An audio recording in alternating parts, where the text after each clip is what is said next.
Hi, this is Kelly Hill, technology reporter for RCR Wireless News. I'm here with Joe Zito, who's Senior Director of Product Marketing for Ixia. Welcome, Joe. Hey, Kelly. How are you? Good, good.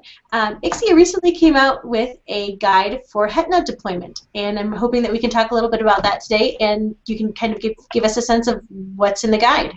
Yeah, absolutely. Yeah, so we published it. It's an ebook. It's pretty lengthy. We worked on it for several months, probably about 150 pages long. And basically, what it is a collection of Ixia is one of the largest test and measurement companies in the world. We work with many vendors in different areas of networking and mobile operators. And over the last year or two, we've been working a lot with vendors, primarily in starting more and more with operators on small cell deployments. And so really Ixia is kind of in the unique position to work with vendors in all geos from North America, a lot from North America, a lot in Asia, and operators around the world. And so it's kind of a collection of our input, of what we've kind of learned working with analysts, working with the operators on kind of why heterogeneous networks, why small cells, what are the trends, the when, and what are the challenges? What are the deployment challenges? And then most importantly, where Ixia comes to the table is how do you overcome those challenges? How do you successfully roll out small cell and heterogeneous network technology? So it's kind of an educational book on collection of the knowledge that we've gained over the last year or so. It's funny, I was talking to someone else this week who said that small cells are so much in their infancy that people don't have best practices yet. They have practices, but not best practices. So it sounds like you guys are trying to get us there. Yeah, absolutely. I mean, if you look, there's no question of the need for small cells because, I mean, it's all driven by the growth in mobile data. It's all driven by the growth of people using smart devices, tablets, and phones, and the capacity crunch that's put on networks. And we've been talking about that for many years. That's not new to anybody. Five, six, whatever plus years. And so small cells, really come in, especially in dense areas, and they allow reuse of spectrum. So you can only get so much efficiency gains from moving from one technology to another, from moving from 3G to LTE. You get a bump in the efficiency. LTE Advanced will provide additional bump. But really, where the big game changer is the reuse of efficient use of spectrum, especially in the dense areas. So the need for small cells is pretty self-evident. But okay, why have deployments been slow? Is the question. Yeah. I mean, part of it was people were focused on just getting LT, the baseline, out, but that doesn't explain everything, and it comes back to exactly what you said. There's no standard approach to preparing for deployments and for successful deployment strategies.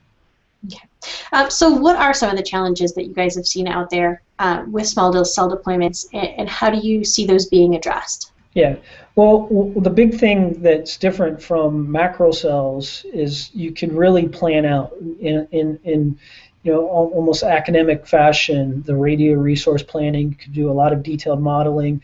You had physical deployments, and you could make modifications.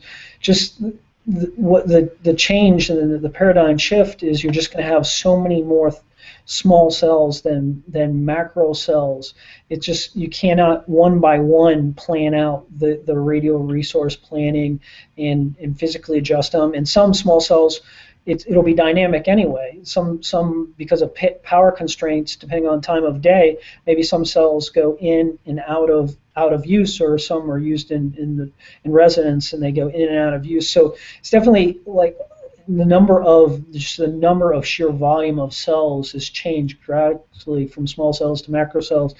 And so that really, what you're dealing with is you don't have this as much detailed radio resource planning, so the opportunity for interference mitigation between macro cells and small cells with small cells is just vastly increased, and you can't put pen to paper and figure all this out. And so what is fundamentally got to occur is you need self-organizing networks. You need the network to become much smarter, and the cells to communicate and work together in a concert.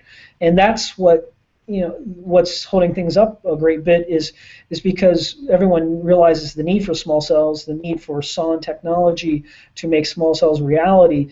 But there's different approaches to SON. There's different vendors, and really operators and vendors don't have a way of knowing for sure this kind of important but unproven technology works. Yeah.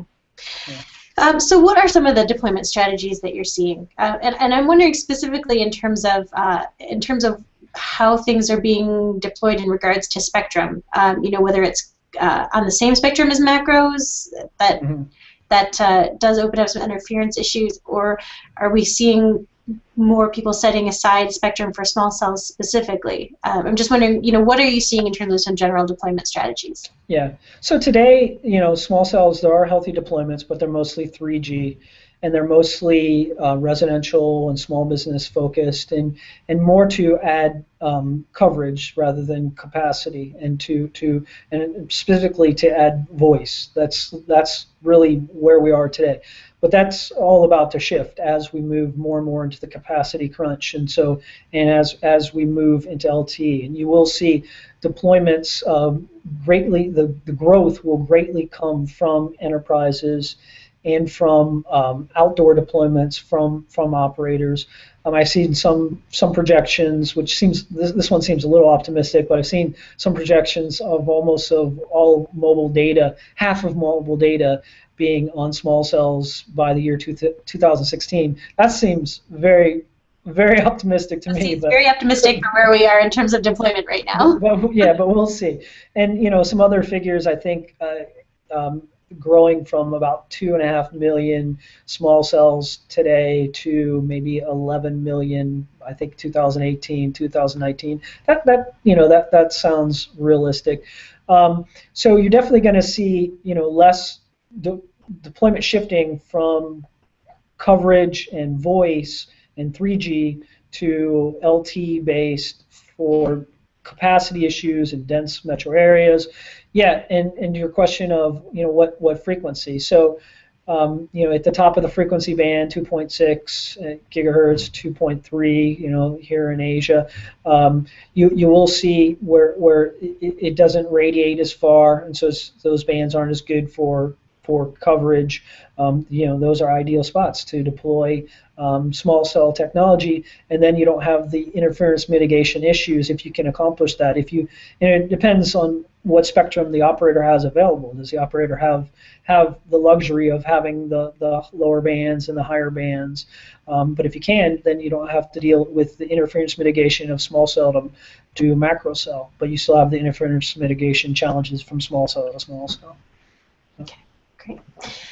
So we've talked a little bit about some of the potential growth rates. What are you guys seeing in terms of a time frame that's likely for large-scale small cell deployments beyond what we're seeing right now in terms of the residential and small business, kind of the larger scale carrier deployments? Yeah, so I think there's dozens of operators, some with maybe tens of thousands of deployments. So we see all the operators. It's the biggest top of mind thing for them. But again, we do see the challenges of worrying about interference mitigation and mobility and security. Those things as being kind of the things that are holding them back. And so we're seeing them ramp up more and more in the lab and really trying to, now as SON becomes more mature from vendors and it becomes more standardized, we do seeing them taking a look, and that's kind of what all the book is all about, is essentially the beginning of the book talks about all the kind of nitty-gritty details of the trends and the drivers and the statistics from various analysts that very well respected. But then the heart of it gets into just the bulk of it is talking about what do we mean by interference mitigation? What do we mean by mobility challenges as you have so many more small cells or cells?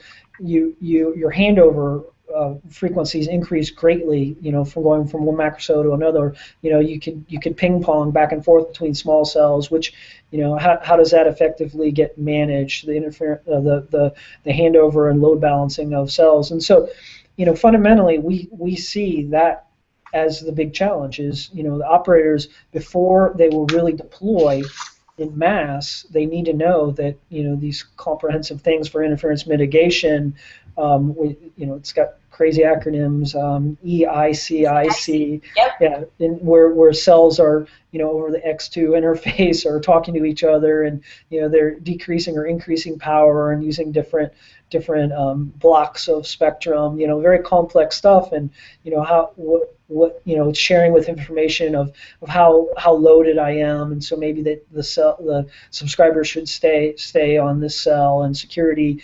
and backhaul is another big issue, right? I mean, that's what we see is holding back the deployment, and so the book is, it details those things, what we've learned about the challenges, but then it proposes a way, in a very deterministic, repeatable way, to model the small cell environment on like a metro scale in the lab, and see, and emulate the users, the subscribers, emulate small cells and macro cells, and really create this whole ecosystem and environment in the lab, and then measure, at the end of the day, what's the other big challenge that mobile operators want to face? It's what's the quality they provide to subscribers? What's the quality of experience? What's the voice quality, the video quality? How fast can pages be uploaded and downloaded, web pages, how fast, all that stuff. And so, they need a way to basically,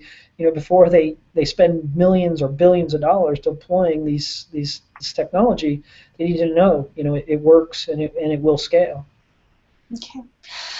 So you mentioned SON. You mentioned, that there's a lot of folks in the ecosystem grappling with this. I'm wondering how you see the industry doing in terms of really developing a small cell ecosystem, as opposed to just the small cell equipment.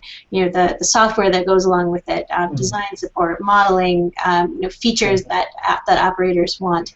How are we doing in terms of developing the support that is part of what helps get a technology to large scale deployment? Yeah, I mean, that's another big thing that's, that has slowed development, because then operators would normally deploy one or maybe a couple vendors, but now you just have so many more players in the mix with small cells. I mean, you have a lot of startups that are making the actual low-cost small cells.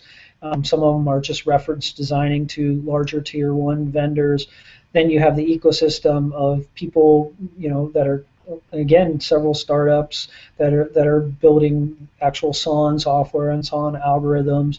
You have people that are making chipsets and you see some, and you're seeing consolidation of the industry. You've seen it over the last 2 to 3 years with different acquisitions of both like chip technology by larger customers. So there's been some consolidation, which is going to help the industry. But then you do have a lot of people making, a lot of Indian companies that are making reference designs, and maybe not building the chips, but building all the software that goes in the small cells. And so you've got those players in the ecosystem. I mean, it's a very big ecosystem for sure.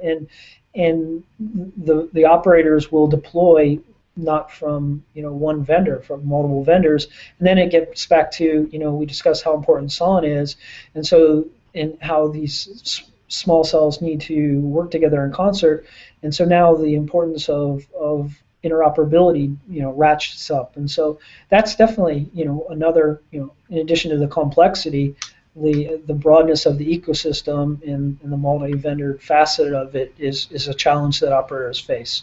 A lot of wading through and evaluation to do. Yeah, absolutely. So if people want to read this, how can they get a hold of it?